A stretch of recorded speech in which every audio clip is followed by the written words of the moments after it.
Hey, I'm Alex Radcliffe from Board Game Co., and this is News and Week in Review, where as usual we'll dive into a variety of news pieces. We'll talk about the videos we had this past week, a few of the games I played, topic of the week, all of those things, and timestamps and links to everything down below. But let's start off with news, starting off specifically with a personal favorite piece of news for me, which is DEI Divide et Impera is going to be available on BoardGameArena. Coming from Ludus Magnus Studios, DEI is one of the contenders for my game of the year, at least so far. We have Expeditions up there, we have DEI up there. I think those two currently are the contenders for Game of the Year, at least right now. There's a lot of games that'll be in my top 10 games of 2023, but those two specifically are the ones that if I had to pick one right now, actually, I think I know which one. I don't know. We'll talk about it, but either way, DEI is going to be available on BoardGameArena. Now, this does not mean that you'll love the game. Of course not. My favorite games do not have to be your favorite games, but at least you have a chance to try this game for free over on BoardGameArena, or possibly under their premium thing. I don't know exactly. What I do know is I'm going to be playing DEI even more than I already have been playing DEI because I love that game, and this is an opportunity to actually play that game more. So that's DEI over on BoardGameArena. I don't think it's available yet. It's in the alpha testing phase currently, but its development is already well advanced. We'll soon be able to give you a date of its official release. That sounds good. I'll take it. From there, moving on to other Ludus Magnus Studios news, we have them announcing Black Rose Wars Duel. This looks like a straight-to-retail game. It's a two-player version of Black Rose Wars, although it can be used to expand your copy of Black Rose Wars or your copy of Black Rose Wars Rebirth. I have, like, fuzzy stuff on me, like hairs, I don't know. I mean, hair is on the human body, but I had, like, a longer hair or something. Oh, there we go. This is what it is. It's like something just sitting there. Sorry for that. Anyways, Black Rose Wars Duel over here. So this is going to be a two-player version and or expand your copies of Black Rose Wars, giving you a more accessible way to dive into this. This is going to be available for pre-order, I believe, for €39, if I recall correctly. €39, pre-order now until supply lasts. Looks like it's not going to be on Kickstarter or crowdfunding, which is interesting. More and more, we're seeing various companies experiment with not always going to crowdfunding, which I think makes sense. I think crowdfunding is amazing. It's incredible. It is a great degree of promotion for your game, but also comes with a lot of downsides, including backers. Backers are, as much as they are a good thing, they also inherently are a target market that you've made promises to, and now they want those promises, which is reasonable. Backers are tricky. This wasn't meant to be. This is going to be a side tangent now. Launching a game on crowdfunding is tricky because effectively you are engaging the audience in part of the production process before they necessarily needed to have been involved, which means things that, like, just to give the most basic example, this is not the problem, like, backers are not a problem here, it's just an example. Let's say you, doing your production process, want to use, I don't know, linen stock on your cards, and you change your mind during the production process, and the buyers never know because they only buy the final copy. If you do that when crowdfunding, it might be the right choice, but now people are going to be upset about it, and reasonably so because commitments have been made. The same is true with timelines. If you're a year late on your game and it wasn't crowdfunded, nobody knows or cares. If you're a year late on your game and it was crowdfunded, a lot of people know, and some people do care. So that's just the tricky aspect of crowdfunding a game. You're involving the target audience into the purchasing process at a place where their feedback could sometimes cause things to spiral and not necessarily help things along. It could also cause you to make bad decisions, including releasing a game before it's ready because you told them you're going to. That does not make backers the problem. It makes the nature of crowdfunding not always the right fit.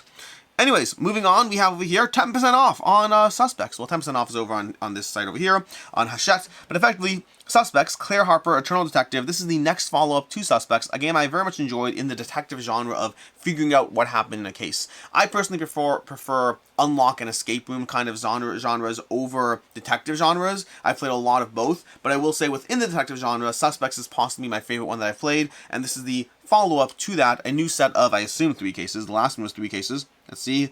Dun dun dun dun dun. Different stages from a school day to Tranquil Swiss Lakes, as well as the first post-War Olympic Games. Seems like it's 3 cases, not certain about that. Anyways, we have Entities over here, coming soon to Kickstarter. 2 games in 1, 1 to 4 players. I have no idea why this was on my list of things that I want to talk about this week, but in some point, this caught my eye, and I put it on, let's talk about Entities. And I was like, you know what? It looks cool. I don't always talk about the games that are coming to Kickstarter on this particular news and week in review, but in this case, because I put it on my list, I'm going to say, Entities coming to Kickstarter. Looks cool. Don't know more about it. Could be amazing, could be terrible. We'll find out together when it actually launches on crowdfunding. We have CMON over here. They were announced officially as the official accessory maker for Marvel Multiverse role-playing game. This is one of those news pieces that might mean a lot to some of you. To me, it means nothing. Like, the official accessory maker for a role-playing game, okay. I mean, I love CMON, make no mistake, but, like, I couldn't care less about this. But I recognize that I couldn't care less about this as somebody who's not an RPG player and don't know as much about the nature of what this is going to be or how important this is. If you care about this, cool, and it's useful to know that CMON is the official accessory maker for the Marvel Multiverse role-playing game. Cool, I guess.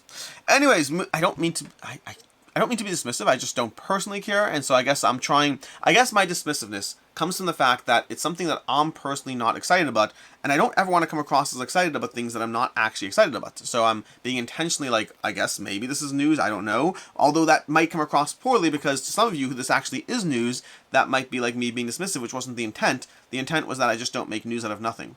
Which I may have sidetracked now with this. I'm going on sidetracks today. It's fine. It's all good. We're moving on to Czech Games Edition. They had a teaser. I talked about this a week or two ago, but they had a teaser for their board game documentary, and the first one has officially landed. This is episode 1, I believe, of 8 episodes. Making Board Games, a documentary, the history, the story of Through the Ages, which is the thing that started Czech Games Edition, the company. And so, if you want to know more information about this, this is a 35-minute video about the history of board games. Is that interesting to you? I don't know, but it sure was interesting to me. I watched the entire thing, and I cannot wait for the remaining 7 episodes. I am fascinated by this stuff. I'm very intrigued. Czech Games Edition. They are a fairly large company, fairly popular. They make Codenames, which outsells all of their products at such a ratio that it is incredible. Codenames just took the world by storm. It's insane. The rest of their companies, like, it's like Codenames is like this much of their company, and like that's the rest of the company. The ratio might be off, but the idea is certainly true.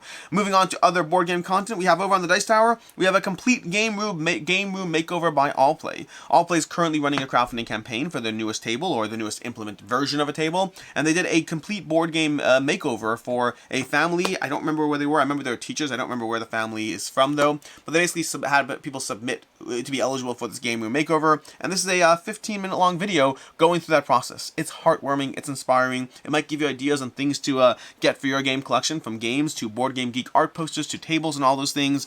But it's cool. It's cool. Obviously, it's a promotional piece, but it's a promotional piece that benefited others, and I think that's very cool and very nice. Props to Allplay. Excited for the family. It's just a fun. It's like a little, like, you know, home makeover show, but about board games, which, I mean, I'd watch that. Moving on over here, we have the Spiel des Jahres. The Spiel des Jahres, the award winners for the game of the year is, Village Romance, the board game, otherwise known as Dorf Romantic. We have nominated, we have Fun Facts, I haven't actually played Fun Facts, I should do that. We have Next Station London by Matthew Dunstan, which again, I haven't played that. I think it's on BGA. I should try that one out. And we have a bunch of recommendations from Acropolis to, we have Hitster, Kuzuka, Mantis, QE, Sea Salt and Pepper. All these games nominated for the game of the year of the Spiel des Jahres. We have the Kinderspiel des Jahres, which was won by Mysterium Kids. We have Carla Caramel nominated, Gigamon nominated, a bunch of these games over here. And then we have the Kennerspiel des Jahres, which was won by Challengers. This is one that's also available on BGA. I believe the Dice Tower recently reviewed it. I believe Tom really loved it, and Rory really did not. Honestly, this game was given an 8 and a 2, and I kind of understand both of those ratings having played this game. I like Challengers. I feel no need to own it. I understand the appeal of it. I kind of want it's a card battling system, not a card battling, it's an auto battler. It's an auto battler, but I kind of want an auto battler in the board game space, but I want it differently than Challengers. Challengers doesn't appeal to me as much. It's fun. I enjoy it. I'll keep playing it.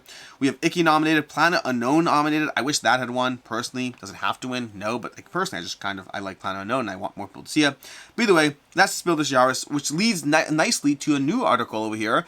This is over on Dicebreaker, and it's the Spiel des Jahres does not deserve to be board game's biggest award in 2023.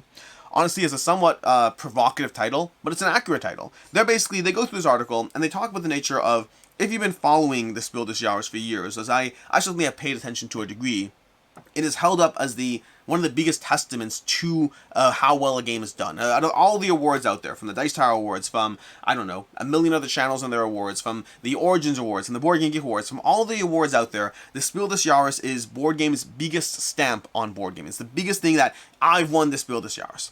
And it doesn't often reflect the hobbyist board gamer's average tastes. Meaning it is like the Academy Awards. It is the difference between, it's a complaint about the Academy Awards. It's the difference between a bunch of people deciding something is the best versus the actual popular opinion. And yet the people who, honestly, now that I think about it, I guess the Spiel des Jahres does deserve to be Board Game's biggest award, the same way the Academy Awards and Oscars deserve to be movies' biggest awards. So in other words, it does not in any way represent the common man's taste, but it does represent a bunch of people getting together and deciding something's very cool and awesome.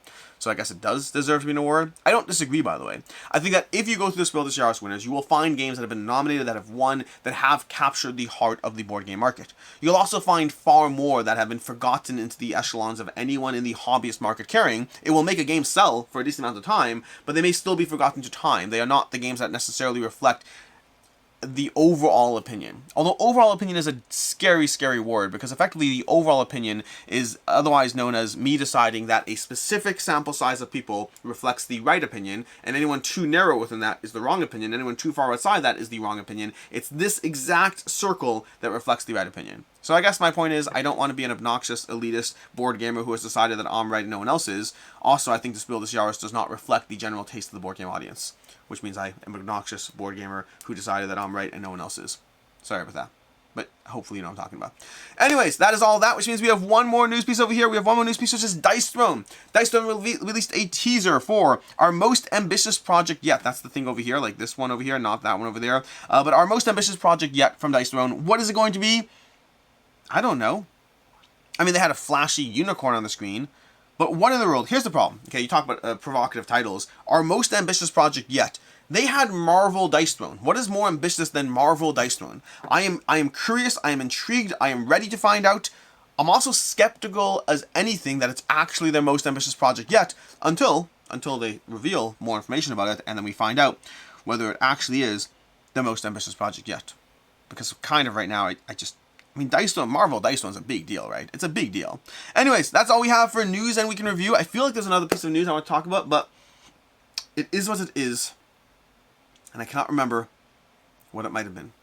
Oh yeah, I remember. I'll include a link. I just remembered. Sorry, I just remembered what it was. I'll include a link down below to a few. I forgot to do this over here. But there are a few videos. We just recently had the Level Up Retreat this past weekend. It was great. It was amazing. Thank you everyone who came to the Level Up Retreat. In fact, you know what we're going to do? We're going to make this the topic of the week. Okay, we're going to end this video and make Level Up Retreat. We're going to switch gears because it wasn't going to be, but now it's going to be the topic of the week. Level Up Retreat basically was this past weekend. That's a convention that took place in Connecticut, July 14th through 16th. We hope to be doing it again in the future. We're actually looking into a lot of options in terms of what we do, how we do, where we do, and all those things. But those are conversations we definitely want to have. But overall, speaking for myself, I had a great time. And speaking for the large amount of people who came up to me and told me they had a great time, a lot of people seemed to have a great time. It was a basic playing games convention. That was the main highlight. We had a few small events here and there. We had a comedy show, magic show. We had some learn to play, some small things like that. Nothing crazy. But the primary focus was getting together with people, with friends, making new friends, spending time with old friends while you played games.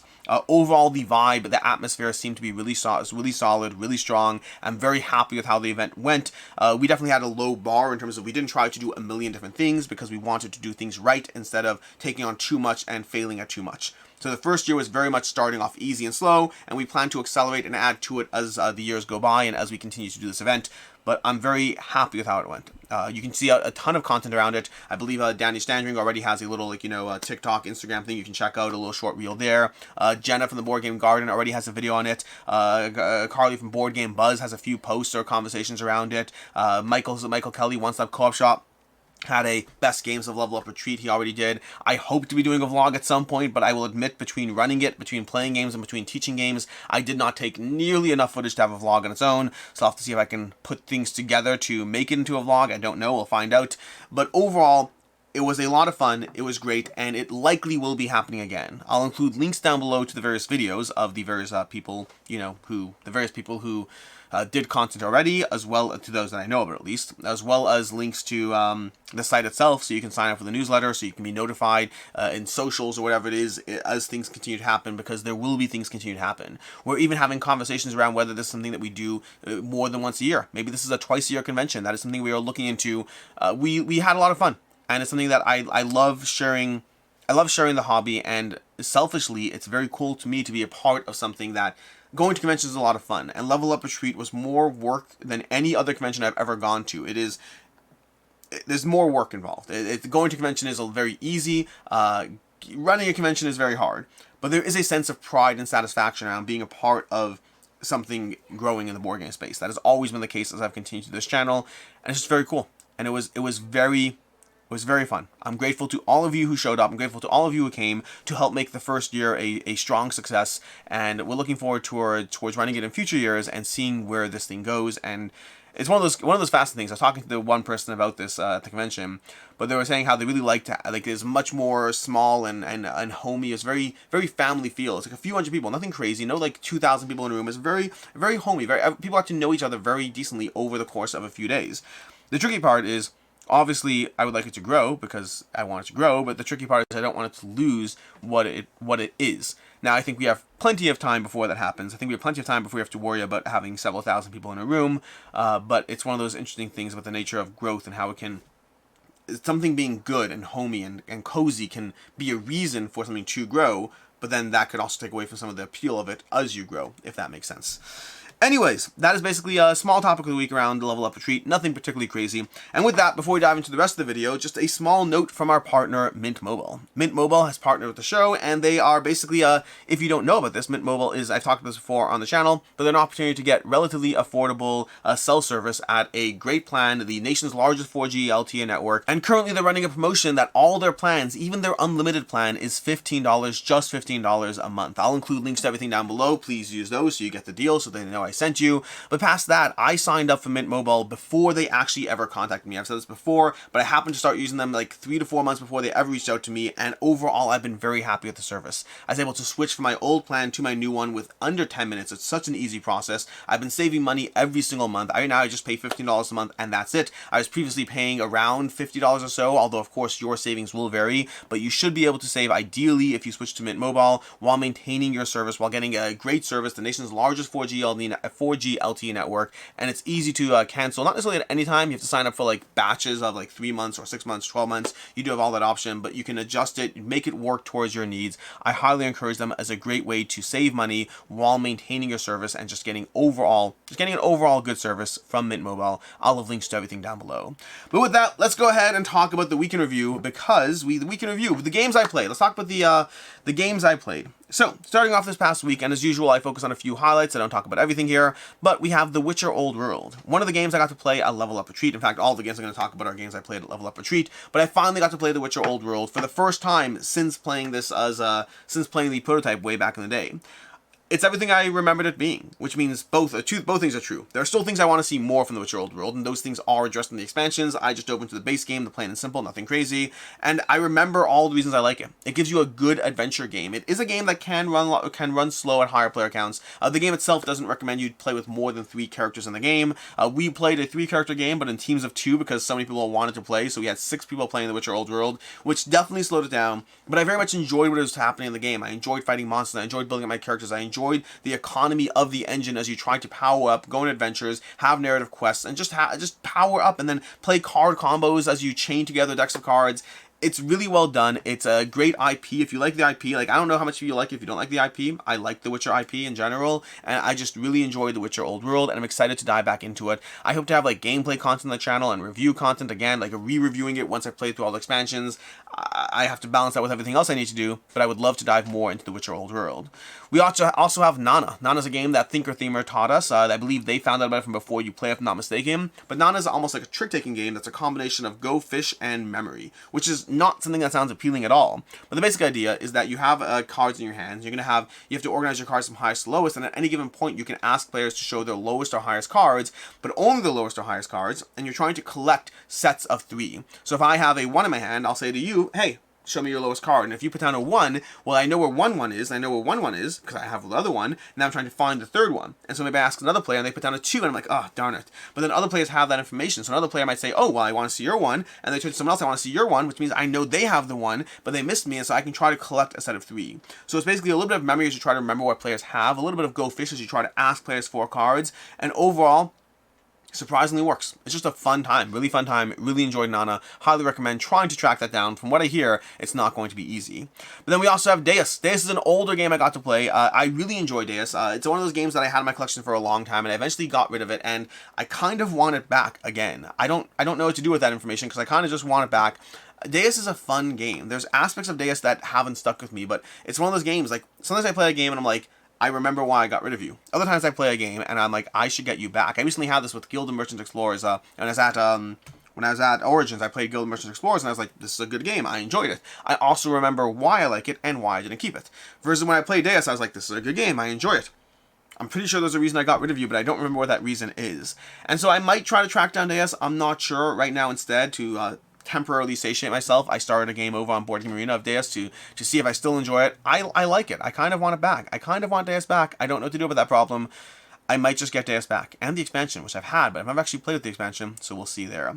And then from there we have Blob Party. Blob Party was a fantastic party game that sounds ridiculous, but it works well. Basically, you have a whole bunch of people, and you can work with any number of players however you want. You just have to hand out an extra piece of paper. But effectively, let's say you put 14 players together, and then you write a prompt. And the prompt could be anything. So, for example, one of the prompts was Umbrella Celebrity, because you combine different piles of cards.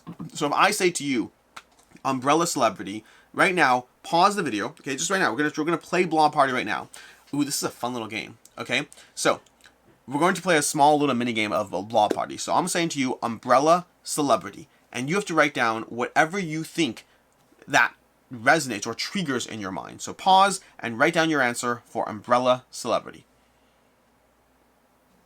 Great, awesome. Now what happens is all the players who've done so group into groups. So effectively, anyone who wrote Rihanna, because, you know, umbrella, umbrella, under my umbrella, Ella, all that. Anyone who wrote Rihanna goes into one blob. So your 14 people you started with might have 6 people who wrote Rihanna. You may have 5 people who wrote, obviously the next choice is Mary Poppins. Exactly. So Mary Poppins is the next choice. And then you have like 2 or 3 people who wrote random things that don't match up. But those are now your blobs. Now, when you ask the next question, all the blobs are answering those questions together. So you don't have 14 people anymore. You have a blob of 6, a blob of 5, and they can take notes and talk together, but they have to give an answer to the next question. And then you have another group of those 2 people who are left. And so now we're going to write a different blob, and we're going to write, I'm going to come up with something else. I'm going to do, okay, Egyptian board game. Okay. But now you only have your blobs are answering. So for Egyptian board game, pause the video. And now you have your answer submitted, and obviously we have a few people. One of the blobs submitted Ra, and so did the 2 people on their own, and say they grouped up with them. The problem is the other blob submitted Kemet, and so now you have Ra and Kemet that were there, and so you definitely got a degree of merging, but you're down to 2 blobs. You have a blob of I don't know, 8 people now, and a blob of 6 people, which means we need one more question. You only have, I think, 7 questions to get the blob together, and so we're gonna do one more question. Let's think of a prompt. I need to think of a prompt, and we're gonna go with I don't even know. I don't know. I need something. You need like the prompts are good because the prompts are well done as being just targeted enough to give some sense of direction. I need a prompt. We're gonna go with fancy woodworking. I don't even know what to go with that. I guess probably what's that company? Oh my gosh. Probably maybe both blobs together. We pause. We hit our answer. Fancy woodworking, and the answer is Wormwood, I guess. We're a bunch of board gamers, right? So that's probably it. Maybe people said Wormwood. I don't know. And if the two groups answer Wormwood, the blobs converge, or combine is I think what I was going for over there. And the blobs combine. Now you have this one group, and you have won the game. You have 7 questions to get for whatever group size to a single united mental mind meld of a blob. Fun game. I really like it. I'm excited to play it again. I need to get my hands in it. It's a really good convention party game. And that's what we have for the games I played this week, which means now we dive into the weekend review, starting off with this past Saturday. This past Saturday, I had a review for Rear Window. A fun little game. I enjoyed it. I think that if you like the theme of Rear Window, if you like the movie, it's good. It's a solid game. I think there's other games in that genre I'd rather play, but I definitely enjoyed my time with Rear Window. Similarly, we had a review for Chronicles of Avel, which for right now is still in my collection, but I kind of like, I have right now Chronicles of Avel, I have Catacombs of Karak, and I have Core Quest.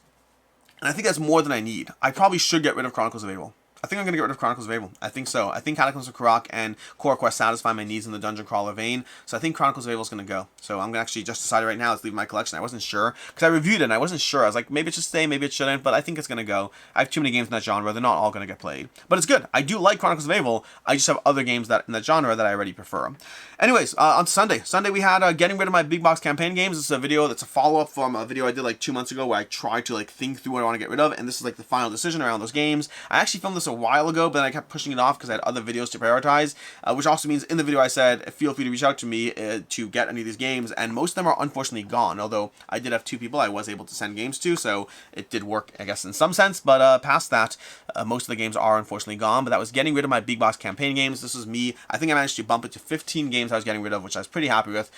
Although there's still more games. There's still more games. Monday, we had the most funded board games of 2023. Basically, me going through 2022. Most funded board games of 2022. Going through the campaigns of 2022 on Kickstarter and GameFound. I don't think Macid had any in 2022 that were big enough, at least back then. Although I'm sure we'll have Gloomhaven in our 2023 highlights. But anyways, we had a bunch of games, and it became very clear from the games that we had there were 15 games, okay, 15 most funded. From those 15, 10 of them were follow-ups. They were reprints. That's where you tend to bring more people in. 4 of those were video games. Some of them were reprints and video games. 4 of those were video games, and only one of them was neither. And I'm trying to remember what it was. It was the game from Unstable Unicorns.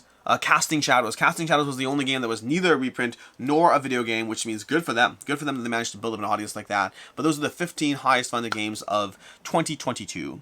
On Tuesday we had a 12x12 review for Trailblazers. This is me. A 12x12 reviews are where I've played the game both at least 12 times and also in every reasonable configuration, which I've done so with Trailblazers. I played through all the various modes of the game. I played through the solo mode. I played through the multiplayer. I played all different player counts. I've done everything I could with Trailblazers. I will continue to be playing this one. I've really enjoyed it. Even since filming that review, I think I've played it twice more this week already. It's a really good game. It's really accessible. They actually have an expansion coming at some point on Kickstarter, part of a Duel campaign from Bitewing Games. Very much looking forward to that. Really strongly enjoy Trailblazers. Then I gave it a 4.5 out of 5. It's just a really, really good game. Then later on Tuesday, we have a review for Ultimate Treehouse. This is a game that I was okay with. It's a kid's game. I think that I think does a lot of things well, but gameplay-wise, it didn't pull me in enough. For me, I did not, and it's not one I'm holding on to or keeping. It's very cute, it's well done, but it's also lighter than what myself or my kids are even up to. But it is a good starter game.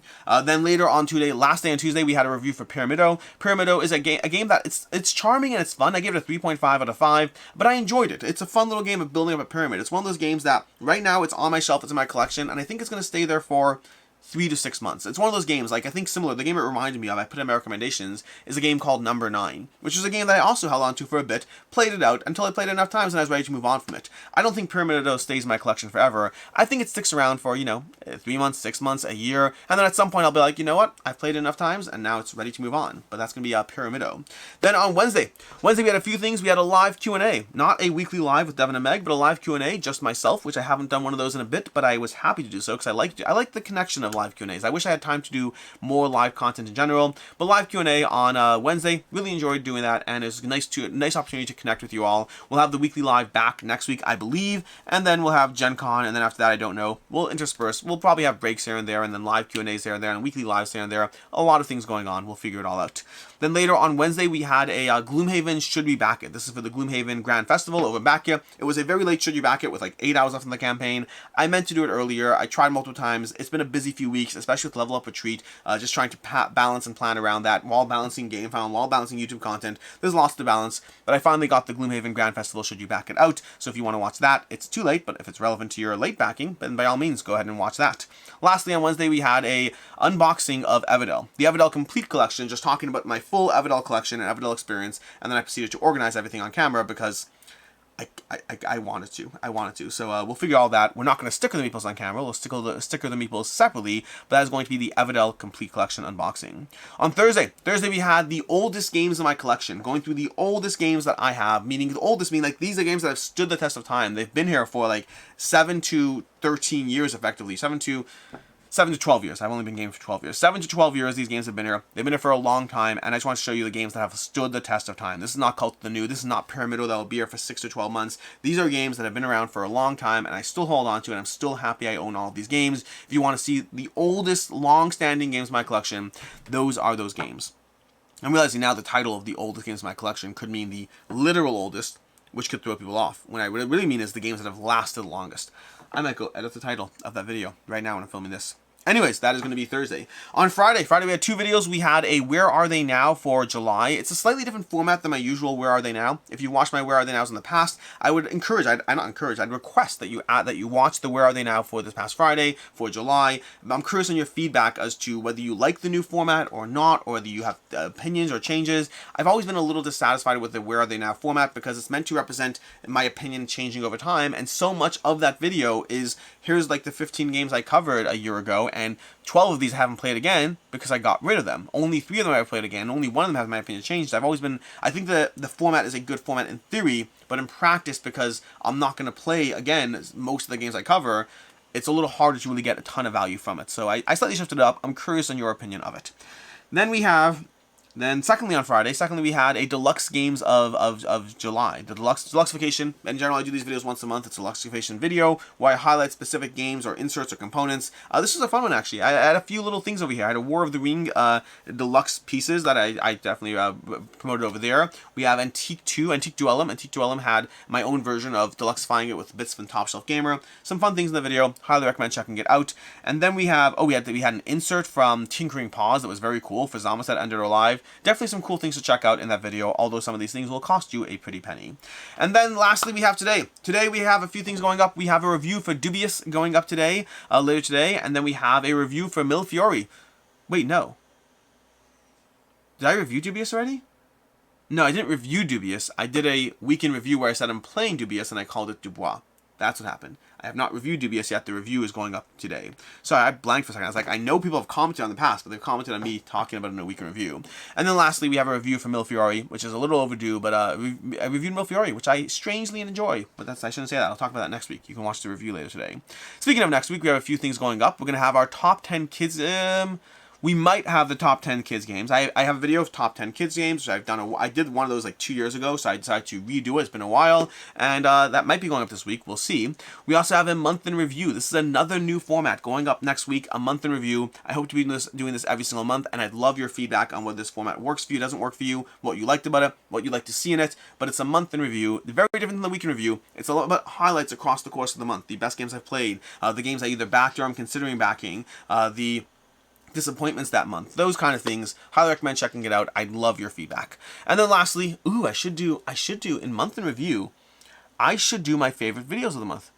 I should do that. That makes sense. I will point out my personal favorite videos of the things that I think are the most valuable or interesting for one reason or another. And I think I'm going to do that. I think I'm going to pick out like 3 videos a month that I want to highlight. So that's what we're going to do now. Anyways, that's month in review, which we won't have in this video, but maybe I'll add a pinned comment. I don't know. Anyways, from there, we're also going to have 2 separate Vampire the Masquerade things going up this week. We're going to have Vampire the Masquerade Milan Uprising, a gameplay going up on Tuesday. We'll also have we'll have a unboxing for Vampire the Masquerade chapters going up on Wednesday. 2 separate board games in the Vampire the Masquerade universe, very different implementations and just different content around them. And that is everything we have, which means we're time for the games on the table. As usual, games on the table are games I hope to be playing this week. I want to dive into Farms Race. This is going to be an upcoming paid playthrough on the channel. I want to dive into it to learn it first. We have Race to the Raft over here, which I've already played at Level Up Retreat, and I'm excited to dive into it more. It looks fun. Well, it looks fun. It is fun. I played it. We have Stranger Things, but I had a chance to play the first like 15 minutes of the retreat before having to go do something else. But I really enjoyed Stranger Things in the first 15 minutes, and I want to try it more. And then lastly, we have Caesar's Empire over here. This is one that I bought on Prime Day because it was on sale, and I want to play it because I played Astros. I read Astros and Obelix growing up, and I want to play a game set in that universe. So this is Caesar's Empire. Also, Chris Yee from the Dice Tower seems to love it, so time to find out whether he's right or horrifically wrong. In any case, until next time, I'm Alex Radcliffe from Board Game Co. Thank you for being here. Thank you for watching this video, and I hope you have a great weekend. And also, I hope you have a good one.